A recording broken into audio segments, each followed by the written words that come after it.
In the year 218, the people of Kashgar watched in awe as Mongol horsemen stormed through their city.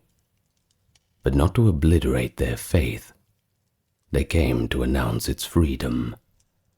A Persian chronicler relates that the Mongol conquerors permitted the recitation of the takbir and the azan, and caused a herald to proclaim the town that each should abide by his own religion and follow his own creed.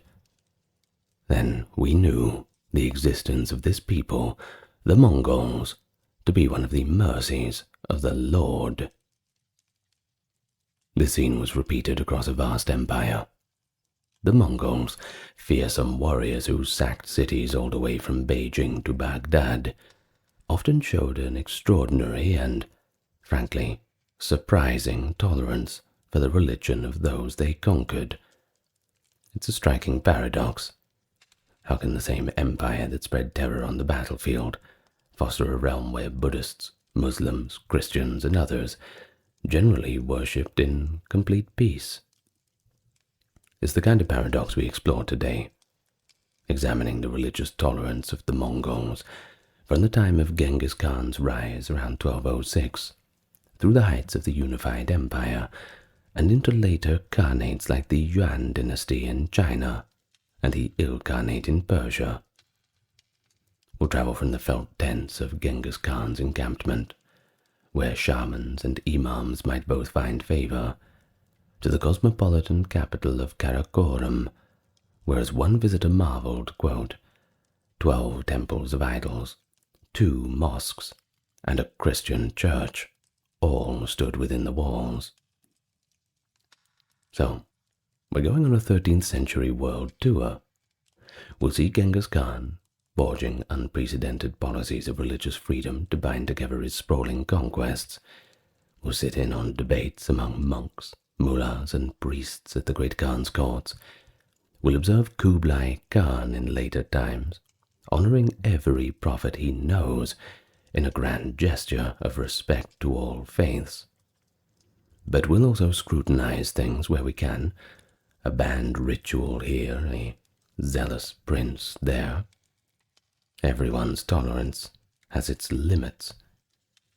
I think by the end, you might just view the Mongol Empire in a new light, not only as history's largest contiguous empire, but as a unique experiment in medieval coexistence. Well, let me welcome you to the channel first. It's good to see any newcomers coming along today. Interesting topic. Thank you very much for those supporting on the Patreon and who visited the merch store. And thank you to those who clicked the subscribe button, which is conveniently located next to the like button. Well, thank you very much. Well, that's enough of that. Let's get into the topic. Nice and relaxed, as always. Well, we better start with Genghis Khan then. It seems like the best place, or the only place to start with the Mongol Empire. If you don't know, he came to power in 1206 as the supreme leader of a once fragmented cluster of Mongol and Turkic tribes. His unification of the steppe was achieved through blood and iron, sure. Yet from early on, Genghis showed a notable openness towards diverse religions. Raised in the shamanistic tradition of the Mongols, a belief in the eternal blue sky, Tenger, and in shamans who could communicate with the spirit world, Genghis nevertheless sought wisdom from many sources. The secret history of the Mongols' own 13th century chronicle, depicts him as a man who believed he was guided by heaven's will. While it does not lay out explicit policies on foreign faiths, it certainly recounts how Genghis valued spiritual power. For example, he curbed the influence of an overreaching shaman once, Kokochu Tebtenger, when it threatened his authority, indicating that Genghis respected religion, but only so long as it did not challenge his rule. Once again, we say that tolerance has its limits. So from the start of his imperial conquests, Genghis realized that pragmatic toleration could be a powerful tool. His empire exploded outward in all directions, quickly encompassing Muslims, Christians, Buddhists, Taoists, and others. Imposing a single belief on these disparate peoples was neither desirable nor practical to him. Instead, he famously declared that all religions should be respected, so long as they do not undermine the state. According to Yuan, a Persian historian who served the Mongols, Genghis introduced a formal policy of religious freedom during the war against the Khwarezmian Empire, that is from 1219 to 1221. In the midst of that ferocious campaign in Central Asia, he proclaimed that Islamic practices were to be allowed. Yuan specifies that Mongol leaders permitted the recitation of the Islamic call to prayer, called the Azan, even as Mongol armies occupied Khwarezm cities. And this was no small gesture. If you are familiar with it, the call to prayer is a public and, frankly, very open symbol of Islam, very powerful, very loud. It's hard to miss. For the newly subjected Muslims to hear Allahu Akbar ring out unmolested in Mongol rule was a clear sign that their faith would not be persecuted. Genghis likely saw that contented subjects were easier to govern, and that by respecting their gods, he might win their hearts even as he held their lands. In 1218, another episode solidified Genghis's reputation for tolerance, his intervention in the lands of Karakitai. The ruler of that Central Asian kingdom, a prince named Kuchlug, had brutally persecuted his Muslim subjects. In fact, he tried to force them to abandon the Islamic rites. Muslim envoys fled to Genghis Khan for help. Seizing the opportunity, Genghis marched in, defeated Kuchlug, and lifted any ban or restriction on Islam. The people of Kashgar, as we saw in the introduction, welcomed the Mongols as liberators who restored their freedom to worship. And it was here that Genghis first earned the honorific defender of religion among the grateful Muslims. To be sure that Genghis's motivations were not purely altruistic, by toppling Kuchlug and championing religious freedom, he also tightened his grip on a key region and the loyalty of its populace. Yet the outcome was that, unlike many conquerors, before and after, the Mongol Khan did not impose his own religion on the conquered. Instead, he used this tolerance as a tool of empire building. Beyond these grand pronouncements, Khan backed up his policy in concrete ways. One celebrated measure was his exemption of the religious clergy from taxation and labor. All holy men, whether Buddhist monks, Christian priests, Taoist sages, Muslim imams, all of them, they were excused from paying taxes and from corvée labor under Genghis's rule. I'm sure the lines to sign up for being a holy man were very, very long in those days because of this. And this was also codified in decrees and continued by his successors. A preserved Mongol edict shows the official formula. Quote, according to the decree of Genghis Khan, which says that may the Muslims, Buddhists, Christians, Taoists be exempt from all taxation, and may they pray to God on our behalf. Basically, the Mongols invested in the goodwill and prayers of the religious class. By lightening their burdens, the Khans earned the gratitude of priests and monks, who often in turn encouraged their flocks to accept Mongol rule.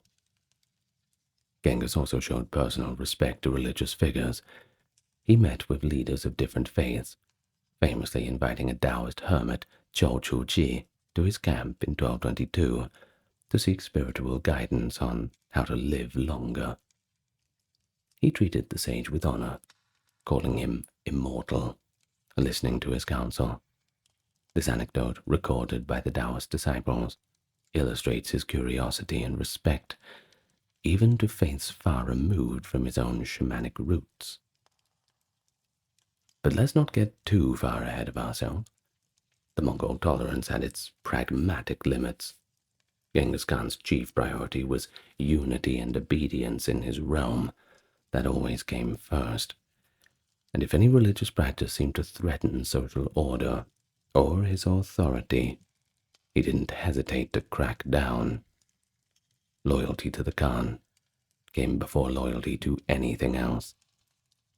A clear example of this came later in his reign, when despite his broad-minded stance, Genghis took an action against a certain Muslim and Jewish customs. According to Rashid al-Din, a 14th century Persian historian, Genghis at one point forbade halal slaughter and kosher practices, as well as circumcision within his domains. This decree meant that Muslims and Jews could not openly slaughter animals in the ritually prescribed way, or perform the rites of circumcision for a time. At first glance, such a ban contradicts the idea of Genghis as a defender of religion. So why did he do it? Well, the sources hint that Mongol sensibilities were offended by the aspects of these practices. For instance, the Mongols' traditional reverence for blood and aversion to spilling it on the ground clashed with the halal method of slaughtering animals by bleeding them. Additionally, there were incidents of Muslim subjects refusing to eat food offered by their Mongol overlords because it wasn't prepared halal, which the Khans frankly just saw as rude. Well, Genghis's solution was to temporarily prohibit the practice, causing friction. Notably, these restrictions were the exception and not the rule, but they were born of a specific practical concern and later lifted. Decades after Genghis, his grandson Kublai Khan reissued a similar ban on halal slaughter in 1280, when some Muslim officials refused to eat the food at the imperial table. But even Kublai revoked that decree after about 10 years. It certainly shows that Mongol tolerance, while broad, was not unconditional. The Khans expected that no custom, however sacred, should undermine imperial authority. If a ritual was seen as hindering governance or offending Mongol values, it might be curtailed. Yet importantly, even these rare edicts did not amount to general persecution. Genghis never tried to forcibly convert Muslims or expel them. He merely curbed certain practices at certain times. And by the end of his life, dying in 1227, an institutional culture of religious pluralism was taking root in the Mongol Empire. One could travel from the Mongols' original steppe homeland across Central Asia and find Buddhist monasteries, mosques, churches, all operating under Mongol protection. Inhabitants of this nascent empire learned that as long as they paid their tribute and did not rebel, the Khan would just leave them alone, basically. Genghis himself is said to have summed up his view in a simple metaphor. Just as God gave different fingers to the hand, he has given different ways to men. Yeah, it's an interesting way of looking at it. Well, whether or not these exact words came from Genghis, they're often attributed to a later Khan. The sentiment captures the early Mongol attitude that multiple paths to the divine could certainly exist. And this foundational ethos would be maintained and even expanded by Genghis's successors, who ruled history's largest land empire by becoming the guardians of many faiths. So, after Genghis Khan's death, his immediate successors carried the torch of religious toleration and held it high. Genghis' son, Ögedei Khan, who ruled from 1229 to 1241, inherited an empire spanning from China to the Middle East, filled with diverse peoples. Ögedei, a practical and affable ruler, understood that supporting many religions bolstered his legitimacy.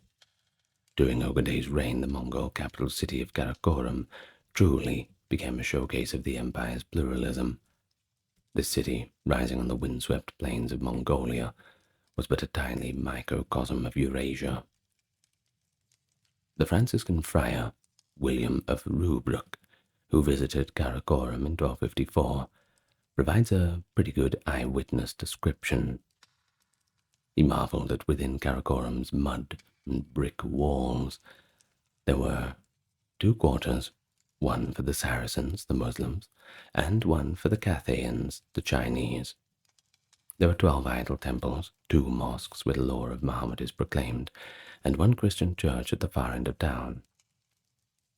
Consider how astonishing that was in the 13th century.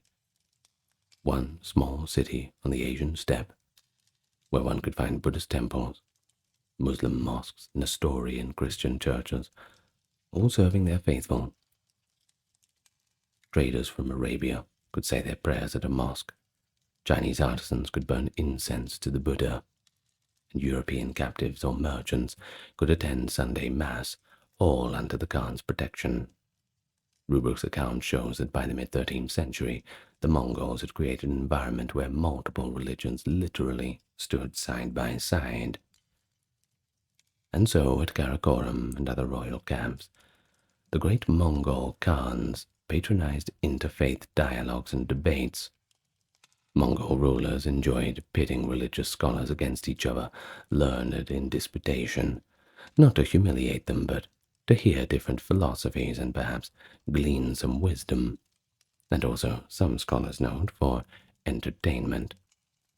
Ögedei Khan reportedly sponsored such debates among Buddhists, Muslims, and Christians.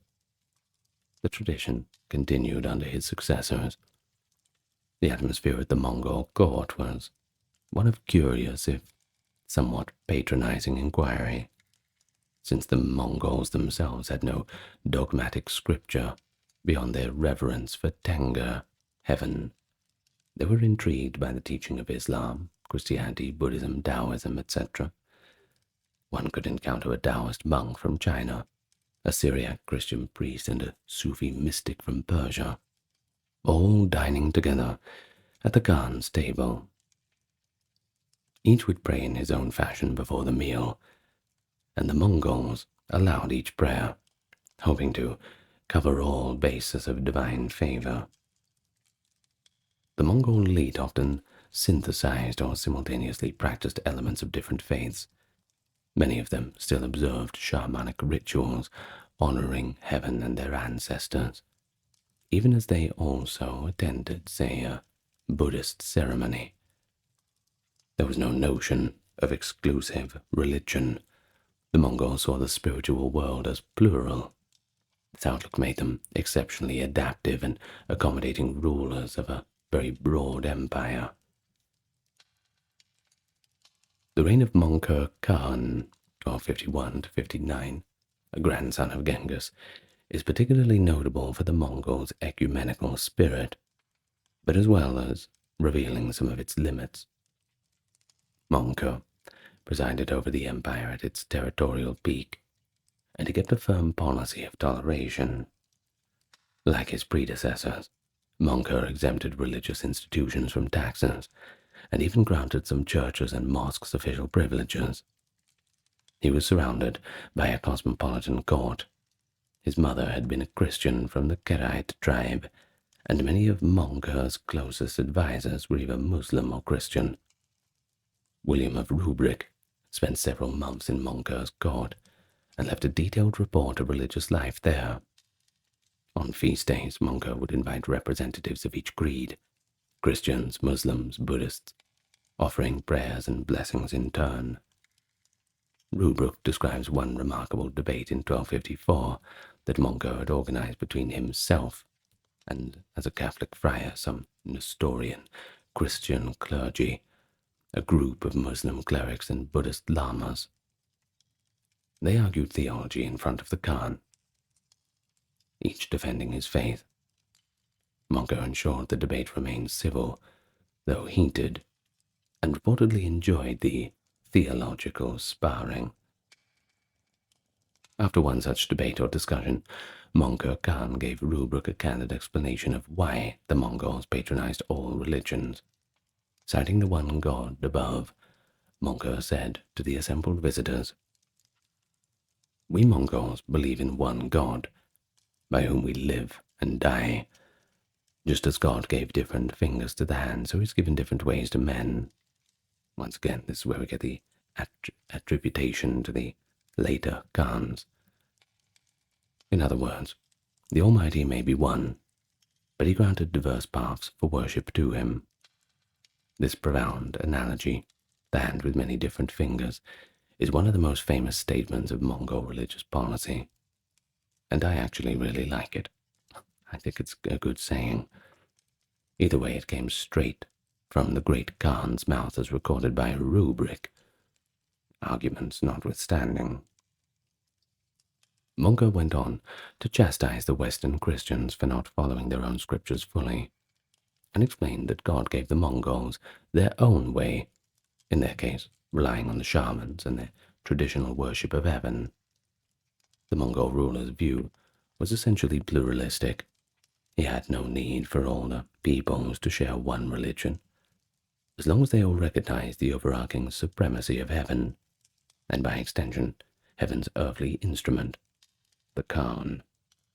It's worth noting that Möngke's statement also carried an undertone of Mongol imperial authority.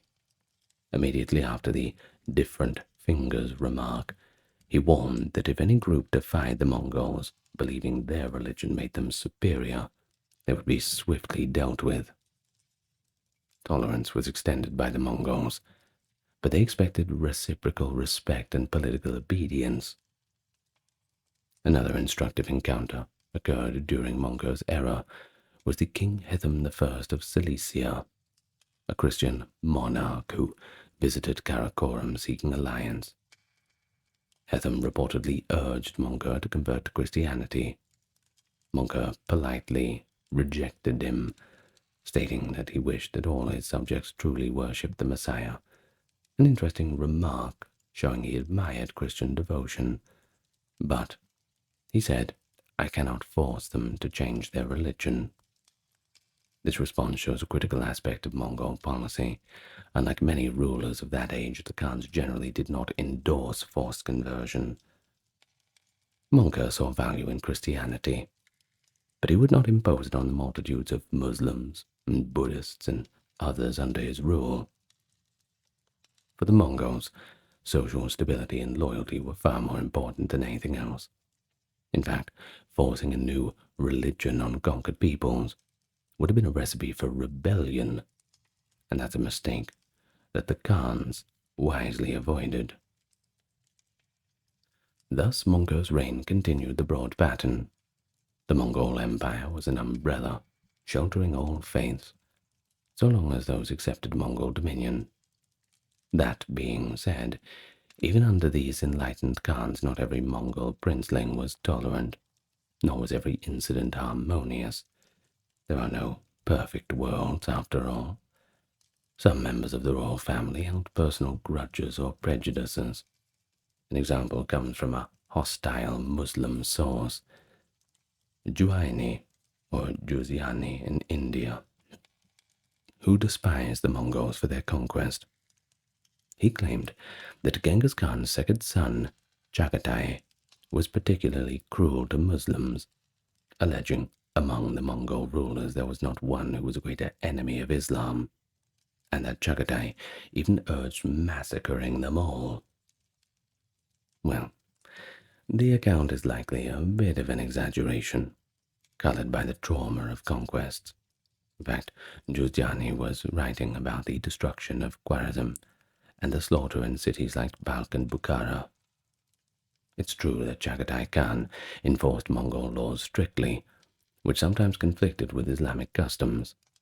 For instance, Mongol law forbade washing clothes in running water during certain seasons, a shamanistic injunction, frustrating Muslim needs for ritual cleanliness. Ögedei's reputation in Muslim chronicles is that of a hardliner who showed less sensitivity to Islam. Yet even in his realm, we don't see evidence of a systematic persecution. Muslims remained in a majority in Central Asia and continued to practice their faith. It's a pretty harsh portrayal of Ögedei, but it serves to remind us that tolerance was not uniformly practiced by every Mongol authority at all times. There were debates within the Mongol elite as well. Some, like Ögedei, feared that adherence to religious laws, like Islamic Sharia, could undermine obedience to Mongol customs. Others, like Genghis's younger brother, Möngke, a Buddhist convert, or various Mongol queens who were Christian, championed their adopted faiths. Despite these internal differences, the official state policy from Ögedei through Möngke remained one of general religious pluralism. The exceptions, a zealous governor here and a restrictive edict over there, were bumps in an otherwise pretty smooth road. By the end of Mongol Khan's rule, the Mongol Empire had matured into a cosmopolitan realm. The connectivity of the Pax Mongolica, Mongol peace, meant that an imam from Bukhara could travel to the court in Karakoram, or a Buddhist could find himself in Iran, all under Mongol protection. Missionaries roamed freely. Franciscan friars preached in Mongol courts, Rubruk among them, and Buddhist teachers from Tibet gained converts in the Mongol ranks. The Mongols had effectively created a zone of religious freedom rare for its time. The French historian René Grosset aptly called the Mongol Empire a caravanserai of religions, a huge caravan rest stop where all traders and travelers, regardless of belief, could pause and worship in their own way without any fear.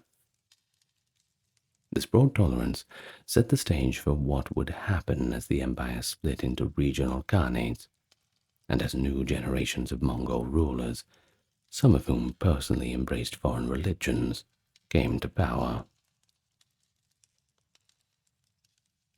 In the year 1260, Kublai Khan, another of Genghis's grandsons, became the Great Khan. Congratulations. Eventually, he would found the Yuan dynasty in China, 1271 to 1368, and preside over a flourishing culture of religious life in the East. Kublai had been raised in a world steeped in religious diversity, you see. His mother was a Nestorian Christian, famed for her wisdom and charity, and she ensured that her sons were educated in a spirit of openness. Kublai himself, while staunchly Mongol in identity, developed a deep interest in Buddhism, particularly the Tibetan Vajrayana school. Under his patronage, Tibetan lamas like Phagpa were elevated to high positions as spiritual advisors. Yet Kublai did not make Buddhism the exclusive state religion. Instead, he maintained the Mongol tradition of supporting all faiths. If anything, Chinese influence and the vastness of his domains broadened that pluralism even further. Well, now we have an interesting character come in. Marco Polo. Sure you've heard of him. The Venetian traveller who lived at Kublai's court for many years. Well, he left us with a lively account of the Khan's religious policy. One famous story relates is how Kublai honored each of the major religions in his realm. During important festivals of the Muslims, Christians, Jews, Kublai would show public respect for each. Polo describes Kublai's practice during one Easter. The Khan, quote, commanded all the Christians to come before him and bring their book of the Gospels. He then had that book incensed with great reverence and kissed it devoutly. Likewise did all his nobles. He would do the same on the holy days of the Muslims and Jews, and even for the, quote, idolaters, his terms for Buddhists and other Indian and Chinese faiths. When asked why he performed ceremonies for so many religions, he gave a characteristically pragmatic answer. There are 4 great prophets who are reverenced and worshipped by different classes of mankind. The Christians worship Jesus Christ, the Muslims Muhammad, the Jews Moses, the idolaters Sakyamuni. I honor and show respect to all four, and invoke whichever one is indeed the supreme in heaven.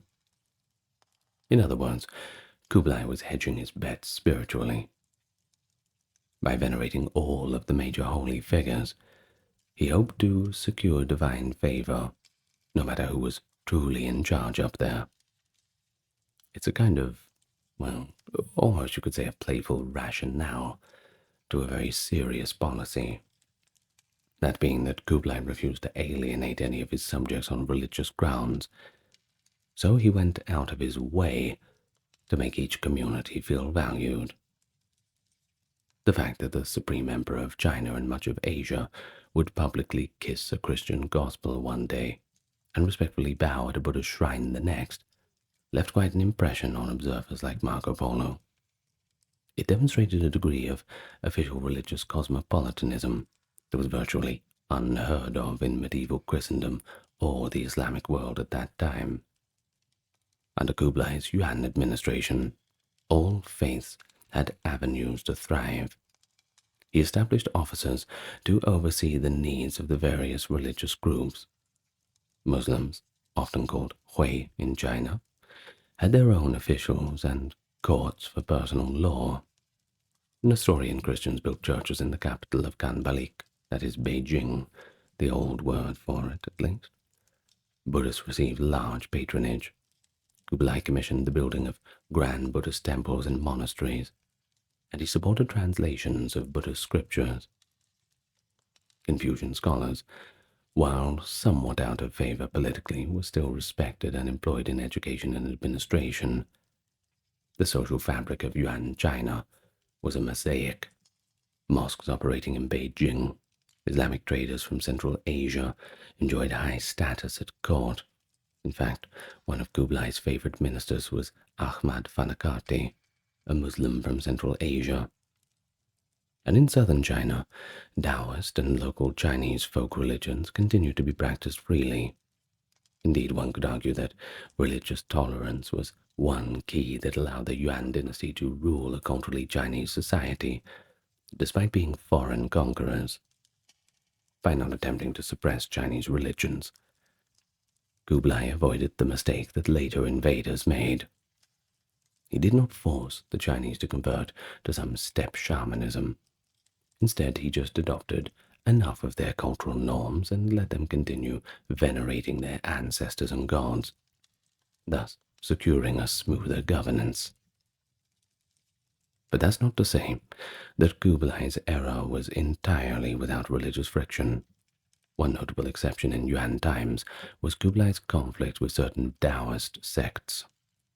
There had been long tension in China between the Buddhists and Taoists, and at Kublai's court, this came to a head. In 1258, before he was Great Khan, by the way, Kublai presided over a famous debate between Buddhist monks and Taoist priests regarding whose teachings were superior. The Buddhists, aimed by Kublai's Tibetan Lama, Pagpa, convinced him that certain Taoist writings, particularly those claiming Lao Tzu was the Buddha reincarnated, were heretical, and even some of them were plagiarized. After becoming emperor, Kublai took the rather unusual step of suppressing Taoist clergy who refused to cooperate. He banned the printing of some Taoist texts, and reportedly ordered many Taoist monasteries to be turned into Buddhist temples. Some Taoist monks were compelled to renounce their teachings. And this stands out as a case where the normally tolerant Kublai acted against a religion, albeit it was within the context of an internal Chinese religious dispute, and arguably more for the sake of resolving doctrinal chaos than out of pure bias. It shows that even in an intolerant Mongol world, the Khan favor could shift, and religion might be curbed if it was seen as socially disruptive or intellectually fraudulent. Yet Kublai did not persecute Taoism wholesale. Taoist practitioners continued to exist, and many Taoist temples persisted in Yuan China. The action was targeted, not a general ban on Taoism. Marco Polo also hints that privately, Kublai Khan had a soft spot for Christianity, He comments that the Khan seemed to regard the Christian faith as truest and best, praising its moral teachings, though Kublai never converted. He allegedly told Marco's father and uncle that he didn't become Christian because the Christians in his land were not impressive enough, and because he needed the prayers for all faiths for his enormous empire. This pragmatic streak in Kublai's thinking cannot be said enough times. He was managing a diverse realm, and he saw religion as a means of unification, not division. In Yuan society at large, the benefit of Mongol tolerance was a mingling of cultures never before seen. Persian astronomers worked in Kublai's observatories, bringing Islamic science to China. Christian artisans, some from as far as Russia or Georgia, built bridges, managed workshops. One legend even credits a Nestorian Christian from the Middle East with designing Kublai's siege engines. Muslim physicians ran hospitals in the Mongol Empire. This whole interplay of ideas was vibrant. Tibetan Buddhism gained converts among Mongols. Islam spread along the Silk Road, reaching new communities in western China, many which are still there. Christianity too saw a boost, with churches in major cities and even a Mongol royal, Prince Godan, showing interest in Christian theology earlier. Yuan China's art and literature bear the marks of this diversity. Miniatures and paintings depict Mongol princes with Buddhist icons and Christian crosses in the same scene, and that's definitely something to behold. A veritable United Nations for all faiths. And so by the end of the Yuan dynasty, which lasted until 1368, the Mongols in China had themselves been changed by this tolerant environment. Many Mongols there had adopted Tibetan Buddhism as their main faith, a legacy that continues, by the way. These days, Mongolia is predominantly Buddhist. Some had intermarried with Chinese and taken on local religious customs. The policy of tolerance had not only kept the peace, it had facilitated a cultural transformation and exchange. And when the Yuan eventually fell, it was not due to religious strife, but other political and economic issues. In fact, even the succeeding Chinese Ming dynasty, which ousted the Mongols, continued to have significant communities of Muslims and Christians, and that is a testament to how deeply religious diversity had taken root during the Mongol era. And so, while Kublai ruled in the east, another branch of Genghis Khan's family governed the Middle East and Persia. The Ilkhanate, founded by Hulagu, the grandson of Genghis. The Ilkhans offered a fascinating study of Mongol religious policies, because you see, over a few generations they went from being pluralist patrons of many creeds to themselves just converting to Islam, the majority religion of their subjects. Through this transition we can see both the high tide of Mongol tolerance and the subtle shift when a Mongol state adopted an official religion. So let's talk about that. Hulagu Khan, to establish the Ilkhanate around 1256 after his devastating conquests in Iran and Mesopotamia, was religiously quite eclectic.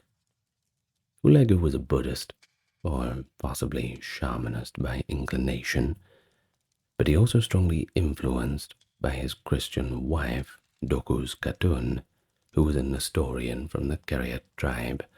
The Keriots, by the way, had been Christians for generations. When Hulagu's forces infamously sacked Baghdad in 1258, ending the Abbasid Caliphate, they slaughtered a huge number of the city's inhabitants. This massacre is often remembered for its brutality towards Baghdad's Muslim population. Yet notably, the Mongols spared the city's Christians. Contemporary accounts credit Dokuz Khatun's intervention. She purportedly asked Hulagu to protect Christians, and thus, quote, many of the citizens were massacred, but Christians were spared. Indeed, the Christian community in Baghdad only survived, but was favored under Hulegu, churches that were left intact while mosques were burned. And that's one example. For the Islamic world, the fall of Baghdad was, as you can imagine, a horrific blow, a nightmare come to life, and some saw it as a sign of Mongol impiety. But from the Mongol perspective, they were punishing a political enemy, the caliph who had failed to submit, rather than targeting a faith. After the conquest, Hulegu welcomed Buddhist monks and Christian clerics to court, and he maintained the traditional Mongol stance of patronizing all religions. He financed the building of Buddhist temples in Iran, remarkably as Buddhism had almost vanished in Persia since ancient times, and allowed Nestorian Christian churches to flourish. His chief minister was the famous Persian scholar Nasir al-Din Tusi, whom Hulegu saved from Baghdad and employed to build a great observatory at Maragha. That Hulegu, a nominal Buddhist, had a Muslim, albeit a Shiite Muslim, vizier and Christian queen exemplifies the multi-faith elite of the Ilkhanate's early years. And in the late 13th century it remained a tapestry of those beliefs. Hulegu's son, Abaka, succeeded him and continued to favor Buddhism and Christianity, while also dealing diplomatically with his large Muslim populace. Many Ilkhan princes and princesses were baptized Christians, and Eastern Christians' Nestorian influence was also strong at the court. However, the Mongols in this region did not force their own leanings on the majority. The bulk of the population in Persia and Mesopotamia was Muslim, and they were generally allowed to continue Islamic law and customs under Mongol oversight. A number of Persian Muslims served in the government. For instance, the historian Atta Malik Juvaini was himself a Muslim official under Hulegu and Abaka, rewarded with the governorship of Baghdad after the conquest. The Mongol rulers valued talent over creed, you see. Juvaini's Islamic faith was no barrier to high office. As long as officials were loyal, they could worship as they wished. The Ilkhans even took advice from Sufi mystics and Islamic scholars on governance. There is an interesting report that one Ilkhan, Ghazan before he came Khan, once dressed incognito to visit a noted Sufi holy man to discuss spirituality, showing the private fascination that Mongols often had with these local religions. One could find Christian monasteries, mosques, and Buddhist shrines, all receiving patronage in Ilkhanate lands during the 1260s to 80s. The cosmopolitan city of Maragha, the Ilkhanate capital for a time, housed the observatory where Muslim and Chinese astronomers worked together. And nearby were monasteries for both Christian and Buddhist monks. Marco Polo, traveling through Ilkhanate territory on his way to China, noted that the Mongol rulers of Persia showed great honor to Christian sites. He mentions that Hulegu's successors even invited Catholic emissaries who were curious about Western Christianity, though ultimately they aligned more with Eastern Christianity. The Ilkhans also extended tolerance to the Jewish communities in their domain, which is noteworthy, since medieval Persia's Jews often suffered under other regimes. Under Mongol rule, Rashad al-Din Hamadani, a Persian Jew who converted to Islam, rose to become the Ilkhanate's vizier, kind of like a prime minister, and one of the most influential figures in the realm. Rashid al-Din, whose monumental work, Jami al-Tawarikh, the Compendium of Chronicles, is a major source on world history up to the Mongols. Definitely recommended if you want some homework. And in this work it embodied the Mongol ethos of inclusion. You see, his own background was multi-religious. Born Jewish, practicing Muslim, working for Buddhist or shamanistic rulers. It's complicated. He also champions scholarly study of all religions. In Rashid's histories, he respectfully recounts the stories of Muhammad, Buddha, Jesus, and many other prophets, reflecting the open intellectual climate that the Mongols supported. The Ilkhanate, in essence, became a bit of a melting pot of sorts, a place where a Syrian Christian bishop, a Mongol shaman, a Tibetan monk might all be present at court, advising on different matters. But there was a turning point. There are no happily ever afters, I'm afraid, and it came at the close of the 13th century. In 1295, a great-grandson of Hulegu, Ilkhan Ghazan, took power and converted to Islam. This was a watershed moment. The Mongol ruler of Persia formally adopted the religion of the majority of his people, becoming not just a patron of Islam, but a practitioner. But why did he do it? Well, it was driven by several factors: personal conviction, the influence of Muslim generals and administrators, and a pragmatic sense that embracing Islam would stabilize his realm by uniting Mongol and Persian elites. Once Muslim, Ghazan set about reorganizing the state along more traditional Islamic lines. So did this mean the end of Mongol tolerance in the Ilkhanate? Not entirely, but it was certainly a noticeable shift. Ghazan made Islam the official religion of his government. He ordered the construction of mosques and Islamic schools, and sometimes restricted other faiths in ways his forebears would never have done. For instance, Buddhist temples that had been established by earlier Ilkhans were converted into mosques or repurposed, since Buddhism had very few local adherents and was now seen less favorably. The active public promotion of Buddhism and Christianity at court diminished. Many of the Nestorian Christian nobles either converted to Islam to maintain influence or simply saw their roles reduced. Ghazan also reinstated the collection of the jizya, a tax on non-Muslim subjects under Islamic rule, from his Jewish and Christian subjects, which the Mongols had generally not enforced earlier. And this suggests a move towards the more normative Islamic model of governance. That said, Ghazan did not carry out persecutions. It wasn't like he was rounding everybody up and burning them, but he remained relatively tolerant by the standards of other regimes. Christians and Jews in the Ilkhanate were still protected. Indeed, his vizier, Rashid al-Din, was a convert from Judaism and continued in office. And the Buddhists, though out of favor, were simply asked to leave without causing a fuss, or integrate into other communities. Ghazan even continued correspondence with European Christian monarchs, presenting himself as a potential ally, somewhat opportunistically, despite now being a Muslim. In short, the Ilkhanate gradually Islamized, and as it did, its pluralistic shine dulled a bit. But it did not entirely vanish. Ghazan's successors, like Ögedei Khan, went further into Islamic identity. Ögedei became a Shia Muslim. By the 1310s, the Ilkhanate was essentially a Muslim kingdom in terms of state religion, yet the Mongol legacy of tolerance had left its mark. For example, Ögedei continued to employ Christian officers and kept diplomatic channels with Christian Europe. The administrative system built by Mongols was secular enough that even under an Islamic banner it could accommodate non-Muslims.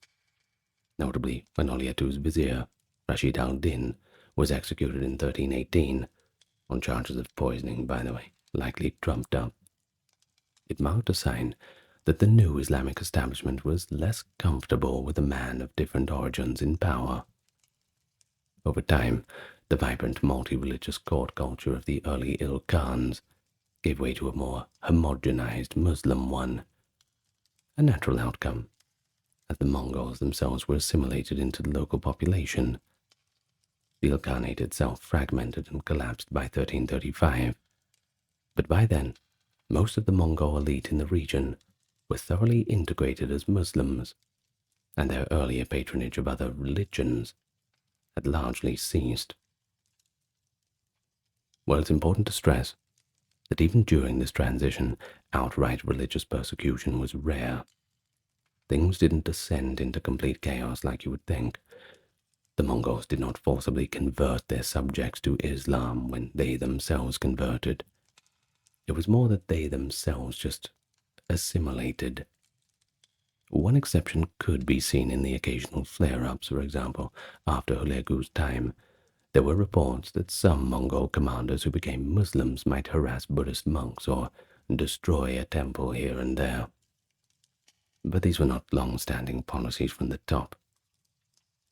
Conversely, when the Mongols were not yet Muslim, there were cases of anti-Muslim sentiment.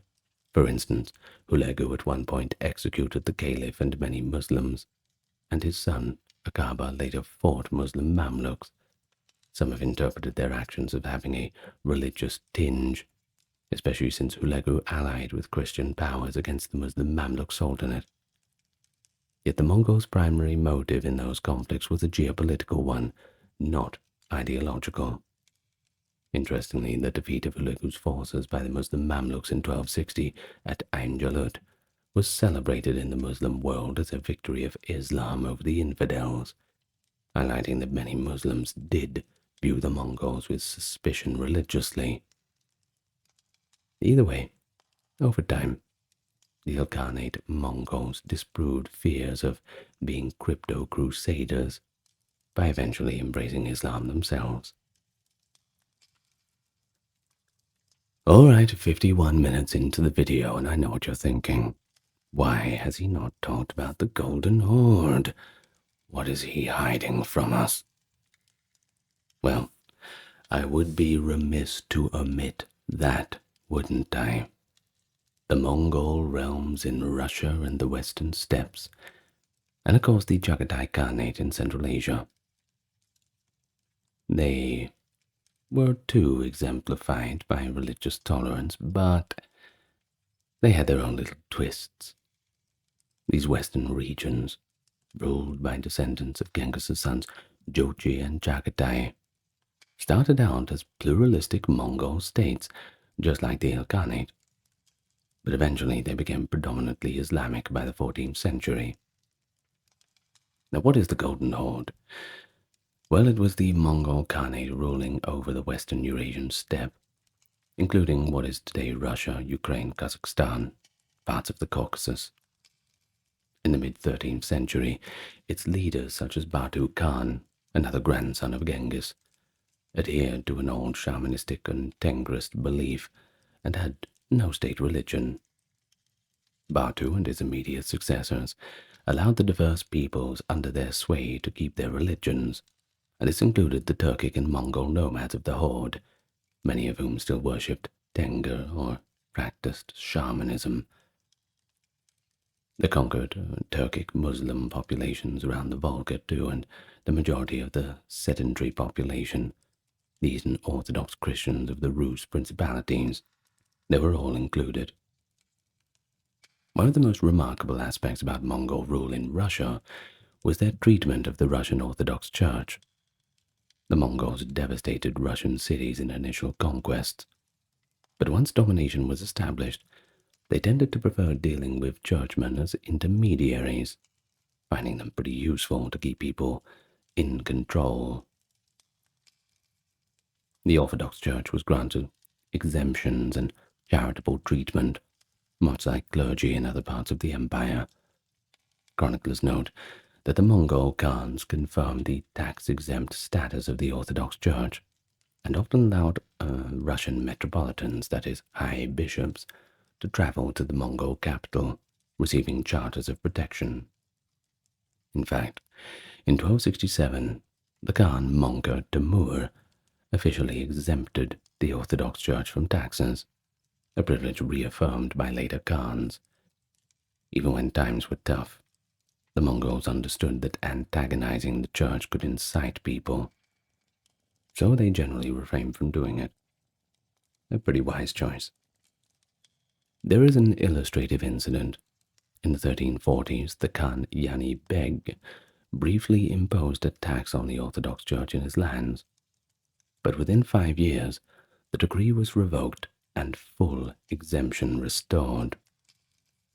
This suggests that any deviation from the norm of tolerance, even just taxing the church, was quickly corrected, reaffirming the Mongols' overall policy of accommodation toward the Russian faith.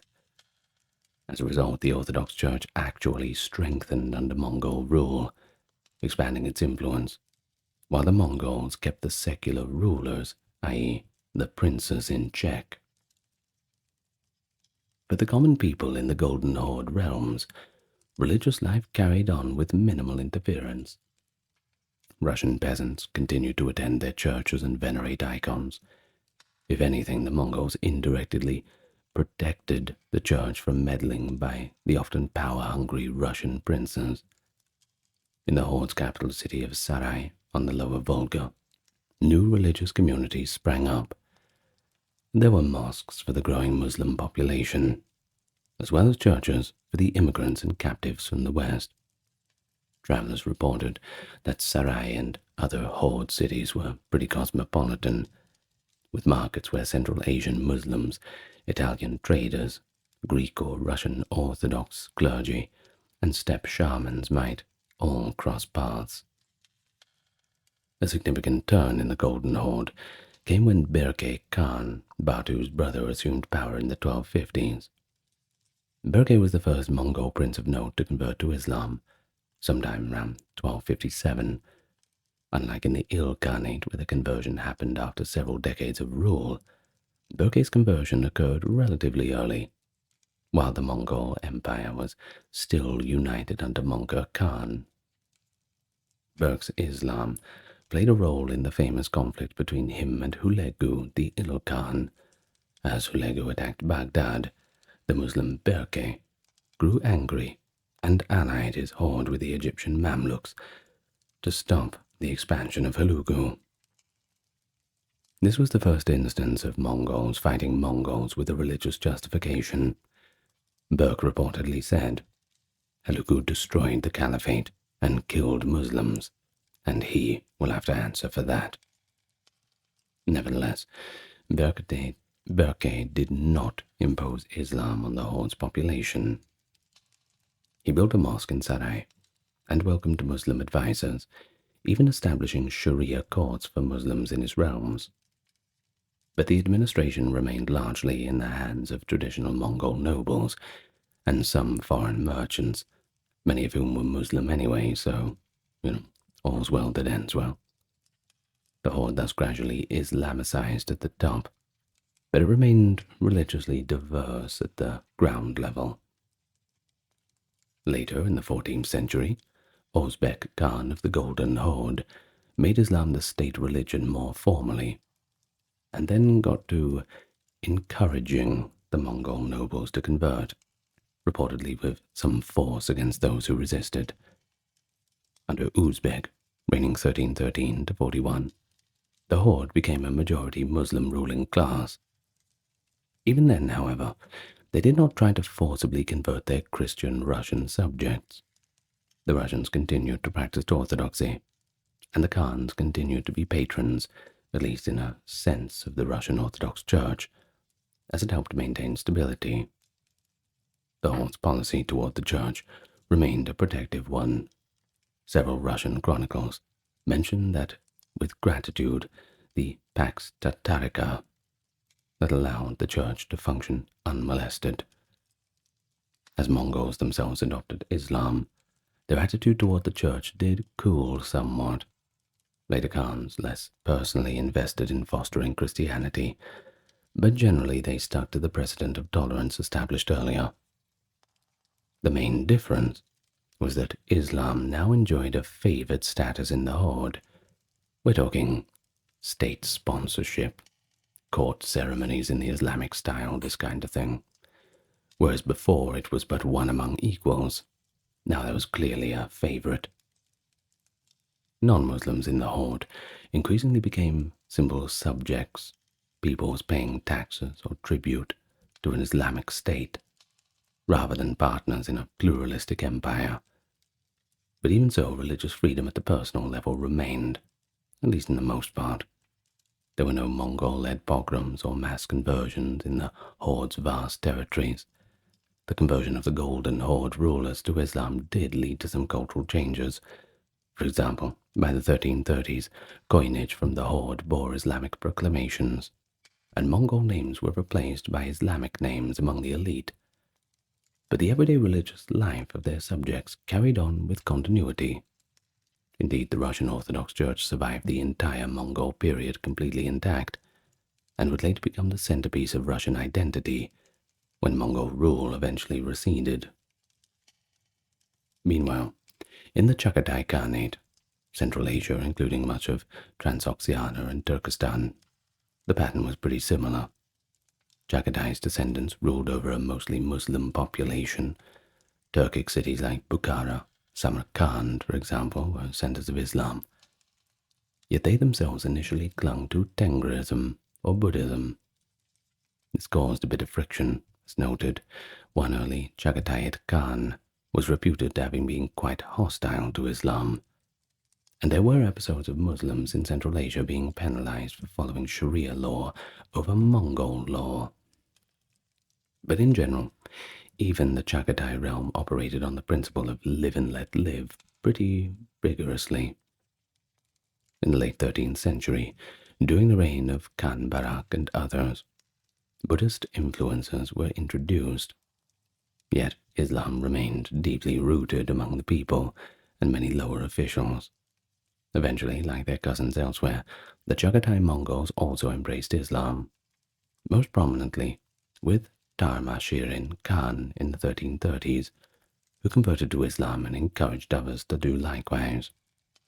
After that, Central Asia would firmly return to the Islamic fold. But notably, even before that conversion, the Mongol rulers in Central Asia did not stamp out Islam.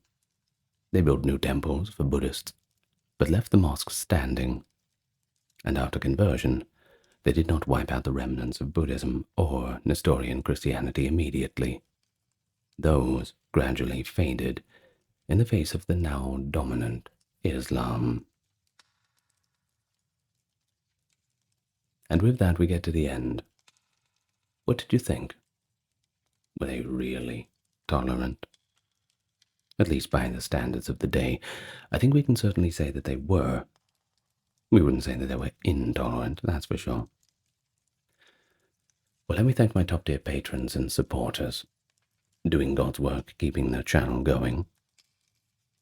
Dark, Kimberly, Christine, Sally, Ember, Susan, Cameron, Legitmus, Carrie, Charlene, Lynn, Therese, Katiana, Nicholas, Ulfednir, Alexander, Charles, Christine, Dr. Neuronerd, Erin, Jaden, Jim, Jeffrey, Jessica, Madeline, Melissa, Orthodox Review, Scott, Stark Factory, Shell, Wendy, Josie, Sarah, Ryan, Thor, Cameron, Stefan, Kevin, HMSHH, Crystal, and Dalbury. Thank you so much. And yes, once again, I hope you enjoyed all of this. Interesting topic. They don't talk about the Mongols as much as they should. And when I say they, I mean, well, other people. I suppose I talk about them a bit. I just went on for an hour or so. I hope you enjoyed it. Go and tell your friends about the Mongols. Go and tell them. Yes, they'll enjoy it. Well, I'll see you next time, whenever you feel like coming back. As always, good night and lots of love to you all.